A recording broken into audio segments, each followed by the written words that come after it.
শুরু করছি পর্ব সংখ্যা 16। বাসায় ঢুকতে দেখতে পেলাম ড্রয়িং রুমে বসে আছে আমার আব্বু, আম্মু আর ছোট বোন রাখি, সাথে আমার শ্বশুর মাহাতেব আহমেদ আর দাদি, শাশুড়ি মরিয়ান আহমেদ তাদের পাশে বসা নীলার আব্বু আম্মু। আমি দৌড়ে গিয়ে রাখিকে জড়িয়ে ধরলাম আর সেখানে উপস্থিত সবাইকে সালাম দিলাম। আমার দুই বোন একে অপরকে জড়িয়ে ধরে কাঁদতে লাগলাম। আমি মনে মনে ভাবছিলাম, একটা সময় ছিল যখন রাখি আর আমি সারা বাড়ি মাতিয়ে রাখতাম। আব্বু আমাদের জন্য চকলেট আনলে রাখির ভাগের সব চকলেট আমি খেয়ে ফেলতাম, আর তাই নিয়ে রাখি সে কি কান্না। বাসায় আমি কোনো অকাম করলে সব দোষ নির্দ্বিধায় রাখির ঘরে চাপিয়ে দিতাম। কিন্তু আজ আমাদের প্রতিদিন দেখা হয় না, কথাও হয় না। প্রায় 1.5 মাস পর রাখির সাথে আমার দেখা হলো। রাখিকে ছেড়ে দিয়ে জিজ্ঞেস করলাম, তোরা কখন আসলি? আর নীলার আব্বু আম্মুই বা হঠাৎ এখানে এসেছেন? রাখি মুচকি হেসে বলল, আমরা অনেকক্ষণ হলো এসেছি। আঙ্কেল আন্টিও আমাদের সাথে এসেছেন।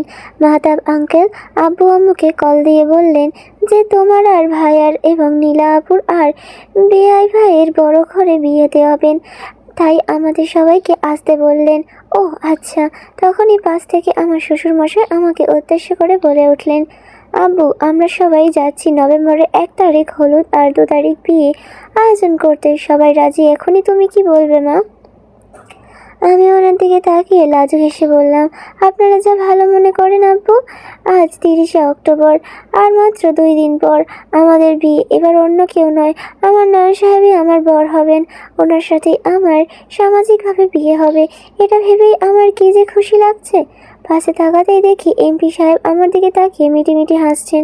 হঠাৎ উনি সবার সামনে থেকে আমার হাত ধরে টেনে একপাশে নিয়ে আসলেন এবং আমাকে দেয়ালের সাথে চেপে ধরলেন।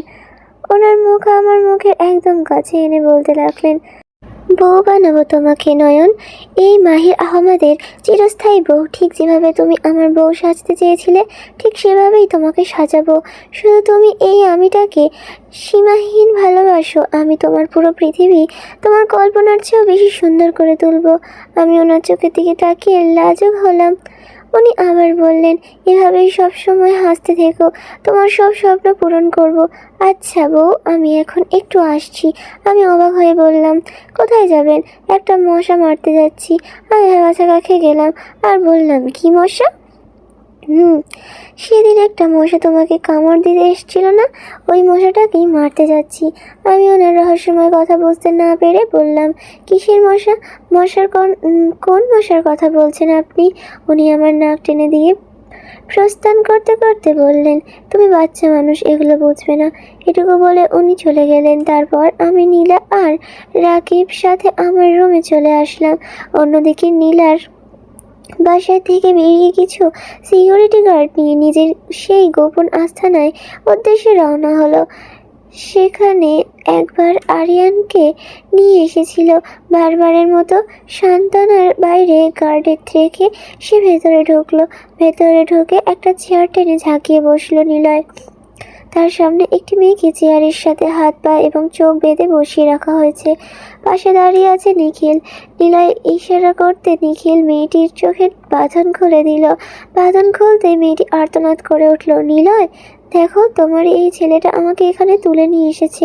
মেয়েটির কথা শুনে নিলয় নিখিলের দিকে তাকিয়ে ব্যঙ্গ করে বলল, কি রে নিখিল, ম্যাডাম আমার কলিজায় হাত দিয়েছে আর তুই তাকে আপ্যায়ন না করে ওভাবে তুলে নিয়ে আসলি কেন?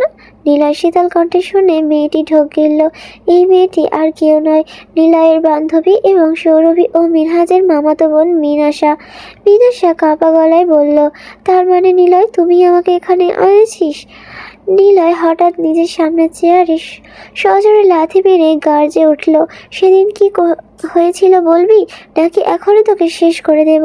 মনীষা ভাব করার চেষ্টা করে বলল, দেখ কোন দিন, কিসের কথা বলছিস নিলয়? তোর হাতে এমনিতেও বেশি সময় নেই, তাড়াতাড়ি বল। মিনহাজের হলুদের দিন আমার বউয়ের সাথে তুই কি করেছিস? আমি কেন ফালতু কথা শুনতে চাইছি না। নিলয় রুদ্রমূর্তি দেখে মনীষা কাঁদতে কাঁদতে বলতে লাগলো, তোমাকে আমি 5 বছর ধরে ভালোবাসি নিলয়, লুকিয়ে লুকিয়ে শুধু তোমাকেই দেখতাম। নিলয় তাকে থামিয়ে দিয়ে কর্কশ গলায় বলল, বাজে কথা রাখ। ওই দিন আমার বউয়ের সাথে ঠিক কি করেছিস শুধু সেটুকুই বল। মনীষা কাঁদতে কাঁদতে বলল, সেদিন তোমাকে আর আহিয়াকে ওভাবে দেখে আমার খুব কষ্ট হচ্ছিল। তোমাকে আর ওকে দেখে কি বলবো বুঝতে পারিনি। তখন আমার মন পড়লো একবার সমস্যা, একটা মেয়ে তোমার মা জামা ছুঁয়েছিল বলে তুমি সেই জামা পরিয়ে ফেলেছিল। আমি ভেবেছিলাম আহিয়াকে যদি অন্য কেউ জঘন্যভাবে ছুঁয় তবে তুমি ওকে ঘৃণা করবে, নয়তো ছেড়ে দেবে, আর তখনই আমি তোমাকে নিজের করে পাবো।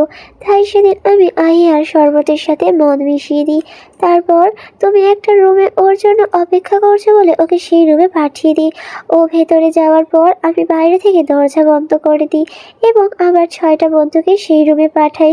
মনীষা একটু থেমে ঢোক গিলল, আবার বলল, ওরা রুমে যাওয়ার কিছুক্ষণ পর আমি যখন ভিডিও করতে যাই দেখি সবাই সেখানে নিথর হয়ে পড়ে আছে। দেখে মনে হচ্ছিল ওদের কেউ নৃশংসভাবে মেরেছে, সাথে আহিয়াও ছিল। আমি ভেবেছিলাম সেদিন ওদের সাথে আহিয়াও মারা গেছে, তাই ভয়ে পালিয়ে আসি।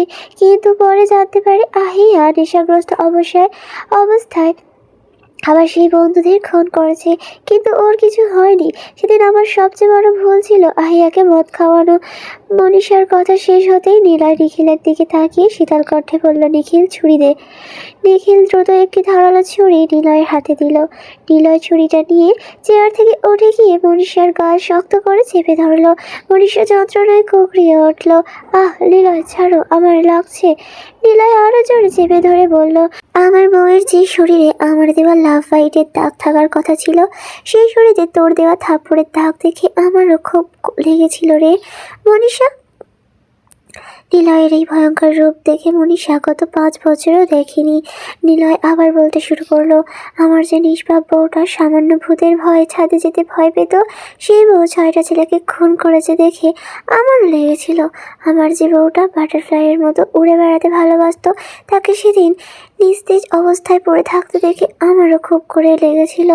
তোকে তো আমি আমার নিজের বোনের মতো ভেবেছিলাম, তুইও শেষ সবার মতো বুকে আঘাত করলি। এত খারাপ কেন হলি রে মনীষা? তোকে মারতে আমার খুব কষ্ট হবে রে। মনীষা এবার উন্মাদীনতার মতো হাসতে হাসতে বলল, মিস্টার নিলয় আহমেদ, আপনি কোনোদিন আমার ভালোবাসা বোঝেননি। আপনি বললেন না যে আপনার বউয়ের শরীরের দাগ দেখে আপনার লেগেছে? আরে, আপনার পাশে আহিয়াকে দেখে আমার তার চেয়ে 1000 গুণ বেশি লেগেছে। এই 2 মাসের ভালোবাসার মানুষের গায়ে সামান্য একটা দাগ দেখতে আপনি আমাকে মারতে এলেন, আর 5 বছর ধরে যাকে ভালোবেসেছি তার পাশে অন্য কাউকে বউ হিসেবে দেখে আমার কেমন লাগছিল তা কি বলতে পারেন? আমি খারাপ হয়েছি শুধু আপনাকে পাওয়ার লোভে। ভালোবেসে তো অনেক ভালো হয়, কিন্তু আমার মতো খারাপ কয়জন হতে পারে? তারা ভালো হয়েও ভালোবাসার মানুষকে পায়, আমি কেন পেলাম না? সে কাঁদতে কাঁদতে বলতে লাগলো, জানো, তোমাকে নিয়ে আমি 1000টা স্বপ্ন সাজিয়েছিলাম। আমাদের একটা সুন্দর সংসার হবে, কবুতর জুটির মতো, কিন্তু কিছুই হয়নি। আপনাকে আমি পাইনি ঠিকই, কিন্তু তোমার পাশে অন্য কাউকে দেখার যন্ত্রণা আমি পেয়েছি। আমি জানি আপনি আমাকে মেরে ফেলবেন। হ্যাঁ, মেরেই ফেলুন। অন্তত মরে গিয়ে বলতে পারবো যে তার সাথে সারা জীবন কাটাতে না পারলেও মৃত্যুটা আমার তার হাতেই হয়েছে। আমার ইচ্ছে আপনি আমাকে মারুন, প্লিজ মারুন। নীলা স্তব্ধ হয়ে মনীষের কথাগুলো শুনল। তারপর ছুরিটা নিখিলের দিকে বাড়িয়ে দিতে নিখিল কাঁপা গলায় বলল, প্লিজ স্যার, আজকে আমাকে কিছু করতে বলবেন না, আজ আমি পারবো না। বলে নিখিল দ্রুত আস্তানা থেকে বেরিয়ে গেল। এই প্রথম নিখিল নিলয়ের কথা অমান্য করলো। নিলয় রাগে ফুঁসতে লাগলো।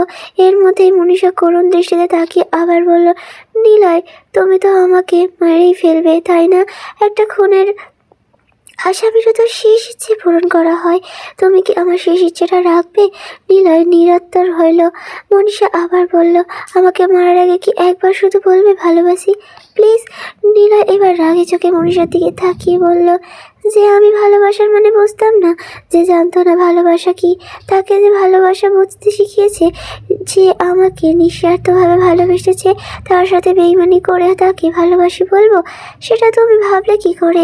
কান খুলে শুনে রাখো, আমার মুখ থেকে এই শব্দটা শোনার অধিকার শুধু আহিয়া খান আখিয়েরই আছে, আর তার শেষ ইচ্ছা তুই তো আমার হতেই মরতে চেয়েছিস, আমি তোকে মারবো, মরার জন্য রেডি হ। মনীষা বুঝতে পারলো তার এই শেষ ইচ্ছে পূরণ হবে না। সে পাগলের মতো হাসতে হাসতে চিৎকার করে গাইতে লাগলো, লিখবো তোমার হাতে আমি আমার মরণ। হঠাৎ মনীষা বুকে প্রচণ্ড ব্যথা অনুভব করলো। দেখলো নিলয় তার বুকে ছুরি চালিয়ে দিয়েছে। ছুরিটা বের করে আনতেই মনীষা যন্ত্রণার চিৎকার করে উঠল, আহ! কিন্তু সেই চিৎকার নিলয়ের কান পৌঁছলো না। সে মনীষার দিকে তাকিয়ে শীতল কণ্ঠে বলল, আমি মাহির আহমেদ সবাইকে ছেড়ে দিলেও যে আমার বউয়ের দিকে চোখ দেয় তাকে ছাড়ি না। যে আমার বউয়ের সেইভাবে নিঃশ্বাস করতে চায় আমি তাদের সেভাবেই নিঃশেষ করি। কিন্তু তুই আমার বন্ধু ছিলি, আমি তোর মতো বেঈমান হতে পারি না, তাই তোকে সম্মানে নিয়েই মারলাম। নিলয় ছুরিতে কিছু ছুঁড়ে ফেলল। মনীষা নিজের রক্তাক্ত বুকে হাত রেখে ফিসফিস করে বলল, যেই বুকে তোমাকে 5 বছর আগলে রেখেছি সেই বুকে আঘাত করলে নিলয়? কেউ কাউকে ভালোবেসে কি এইভাবে আঘাত করতে হয়? কই, আমি তো জানতাম না তাকে আগলে রাখতে হয়। তুমি তো আমায় একটু ভালোবাসলেও পারতে। তুমি তো আমাকে ভালোবাসি বললেও না। আমি জীবনের প্রথম এবং শেষবারের মতো বলতে চাই, ভালোবাসি নিষ্ঠুর নিলয় আহমেদ। এটুকু বলে সে নিঃশ্বাস ত্যাগ করলো। মনীষা নিলয় রাস্তাটা থেকে বেরিয়ে দেখলো নিখিল গাড়ির সামনে দাঁড়িয়ে শিশুর মতো কাঁদছে। নিলয় ওর কাঁধে হাত রেখে বলল, সরি নিখিল, আমি মানুষটা একটু বেশি নিষ্ঠুর। আমার জিনিসের দিকে কেউ হাত বাড়ালে আমি তা দুমড়ে ফেলি। মনীষাও তো আর ব্যতিক্রম নয়। আর হ্যাঁ, তুই বাসায় যা, এসব নাদিম সামলে নেবে। প্রতিবারের মতো দুধ দিয়ে গোসল করে ধুয়ে নিলয় বাসায় ফিরল। অন্যদিকে নীলা আমি রাখি গল্প করতে করতে সারাদিন কাটিয়ে দিলাম। রাত তখন 9টা। ড্রয়িং রুমে সবাই আড্ডা দিচ্ছে। আমরা 3জন রুমে বসা। এমন সময় রুমে হাজির হলো নাদিম আর আমার লয়ের সাহেব। নাদিম এসে নীলাকে উদ্দেশ্য করে বলল, ও প্রতিদিন এখানে চলে আসো কেন? কাহিনী কি? রোজ কি আমার কোলে চড়ে রুমে যেতে ভালো লাগে বুঝি? কথাটা শুনে নীলা লজ্জায় ঘর থেকে বেরিয়ে গেল। পিছু পিছু রাখি আর নাদিমও হাসতে হাসতে চলে গেল। কয়েকদিন পরে সম্পর্কটা বেশ স্বাভাবিক হয়েছে। নয়ন সাহেব আমার সামনে এসে একটা প্যাকেট ধরিয়ে দিয়ে বললেন, এটা পরে তাড়াতাড়ি রেডি হয়ে নাও তো নয়ন। প্যাকেট খুলেই একটা পাতলা সাদা শাড়ি বেরিয়ে এলো। আমি ওনার দিকে তাকিয়ে বললাম, নয়ন সাহেব, আমি তো শাড়ি পরতে পারি না। লীলা পরে আমি ওকে ডেকে আসি। আমি রুম থেকে বেরোতে নিলে উনি আমার হাত চেপে ধরে বললেন, আমি থাকতে আমার বউকে অন্য কেউ কেন স্পর্শ করবে? কেন অন্য কেউ শাড়ি পরিয়ে দেবে? তাও আমি পরিয়ে দিচ্ছি। আমি আকাশ থেকে পড়লাম আর বললাম, কি আপনি শাড়ি পরতে পারেন? কিভাবে শিখলেন? শিখেছি কেন? ভার্সিটিতে আমার সাথে যেদিন প্রথম দেখা হয়েছিল তুমি শাড়ি সামলাতে না পেরে পড়ে গিয়েছিলে আর উল্টো দোষ দিলে আমার। তখনই বুঝেছি তুমি শাড়ি পরতে পারো না। এমনকি সৌরভীর বিয়ের দিনও তোমার শাড়ি পরাটা ঠিক হয়নি, সব দেখা যাচ্ছিল। তাই গত 3 মাস ধরে আমি প্রতিদিন শাড়ি পরানো শিখেছি। আমি অবাক হয়ে বললাম, আপনি এভাবে খেয়াল করেন? উনি আমার কাছে এগিয়ে এসে বললেন, তোমার ঠোঁটের ওপর একটা ছোট্ট তিল আছে যা তুমি হয়তো খেয়াল করনি, কিন্তু আমি করেছি। জানো, তোমার শরীরের তিলগুলোর ওপর আমার বড্ড হিংসে হয়। কেন ওরা তোমার সাথে এভাবে মিশে থাকবে? আমিও যদি ওদের মতো তোমার সাথে মিশে থাকতে পারতাম। আমি মুখ ভেঙচি কেটে বললাম, ছি, অসভ্য লোক একটা। অসভ্য তো হতেই চাই, কিন্তু বউটা আমার অনেক পিচ্ছি। তাই হোক, সেদিন এসো শাড়ি পরিয়ে দিই। যাই হোক, এদিকে এসে শাড়ি পরিয়ে দিই। সরি। হ্যাঁ, অনেকটা ইমোশনাল ছিল জানি, এর থেকেও ইমোশনাল অনেক গল্প হয়। তাও আমার খুব কষ্ট হয়েছে। হয়তো ওয়ান সাইড লাভাদের এমনই হয়, কি বলবো। হ্যাঁ, সত্যি বাস্তব জীবনে আমি কখনো প্রেম করিনি বা প্রেমে পড়িনি, কিন্তু উপন্যাস পড়ে যা বুঝলাম বা যা বুঝেছি আর আমার বন্ধুদের থেকে যা দেখেছি, সত্যি বলছি, ওয়ান সাইড লাভ আমি কখনো করবো না। এমনি উপন্যাসের নায়কদের ওপরে একতরফা লাভ ভালো না, কোনো কিছুর ওপর অতিরিক্ত অবসেশনও ভালো না, তবুও আমরা করে বসেছি। আমি দেখলাম অনেকেই প্রণয়, রমল কাপুর, ইরফান নিয়াজের ওপরে পুরোপুরি অবসেসড। আমি কি করে তাদেরকে বোঝাবো যে এটা আমার হাতে নেই?